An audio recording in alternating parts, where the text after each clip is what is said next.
Welcome to the 10th video in a series that details my attempt to compete in two of the most prestigious bicycle races in South Africa, the Cape Epic Mountain Bike Stage Race and the Cape Town Cycle Tour. The Cape Town Cycle Tour is a 109-kilometer road race around the beautiful peninsula just south of Cape Town.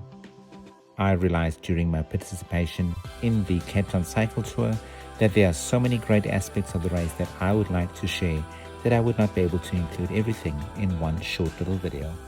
For this reason, I have created shorter, smaller, manageable videos to share my experience. In the preceding 9 videos, I have described my journey to the start line and the route from the city center to the False Bay coast. In this video, we start with the exit from Boulders Beach and then make our way down to Cape Point, which is the final landmark along the False Bay coast that you will encounter while riding the Cape Town Cycle Tour. Cape Point is reached by ascending Smitswinkel, which is a short, steep climb that rises from sea level to a height of about 140 meters. Now, how's that for a scene? That is Smitswinkel, which is also translates to Smith's store or gentle dealer or something of that sort. But this is one of the hills that you're going to have to climb. This comes after the very long, almost 25-kilometer flat section between Muizenberg and Simonstown, and then you start to climb, and then this is Smitswinkel. I think we are close to about 60 k's to go. I think I'll have to double check that on the map. It is characterized by these white rocks, and I don't know if you can see them. They've got these white series of rocks that go all the way down. I'm not exactly sure what the purpose of these rocks are, because I don't think they're effective enough to stop somebody going over the edge. Definitely not a bicycle, and I don't know if a car will really have any benefit with these rocks by being prevented from going over the edge. But anyway, this is quite a climb, and especially after a long section where you may have been spinning along on the flat sections, just twiddling your pedals and letting your legs rest, and then suddenly you have this really steep, long incline. And yep, it can be quite a shock to the system. The importance of this is that this is probably one of the last big climbs in this section before you then start to head down. The next big set of hills is going to be Chapman's Peak and Sacred-Bossy, but that's right towards the end of the race. The other aspect is at the top of this Smitswinkel, which is just around the corner, is the entrance to Cape Point. Now, Cape Point is this nature reserve on your right-hand side, and that has lots and lots of beautiful views to have a look at. I'm going to try and see if I can get into Cape Point. I don't know if they'll allow me on my bicycle, but I'll just check with the security and see if they will allow me in. I just met with a group of walkers. They are doing a 7-day walk around the peninsula called the Cape Camino, which is based on the Camino de Compostela in Spain. They spend 7 days on the road. They sleep in guest homes, and they carry about a 10-kilogram pack. They are an amazing group of people. I think that's a really hard way to get to see the peninsula, but I'm sure they have lots of really good views because you really get up close and personal by walking along this route. Just before this, I have gone through Miller's Point, and Miller's Point is just further way back.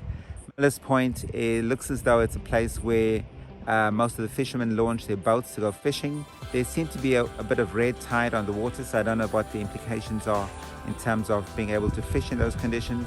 There's also this amazing restaurant that we've been to many years ago called the Black Marlin. It just looks amazing from the outside, and from what I remember, I think the meals are just absolutely perfect. I will hopefully see you in Cape Point. If not, I'll probably see you further along the peninsula as we then start to make our way back towards the city center. The Cape Point Nature Reserve has at least 2 important geographical features to see, these being the Cape Point itself and the Cape of Good Hope. For the record, I did not visit the Cape of Good Hope during this specific trip, but did make the trek to the top of Cape Point. From the top of Cape Point, you may be able to see a second lighthouse further south on the Diaz Point. So I am at the top. I am in Cape Point, which is almost the most southern tip of Africa. It's not quite geographically the southernmost point, but it is just spectacular. So this is run by South African Parks and Recreation. There is an entrance fee to be able to access this park. I hope I've got some footage of the ride into it, but the views are just absolutely spectacular.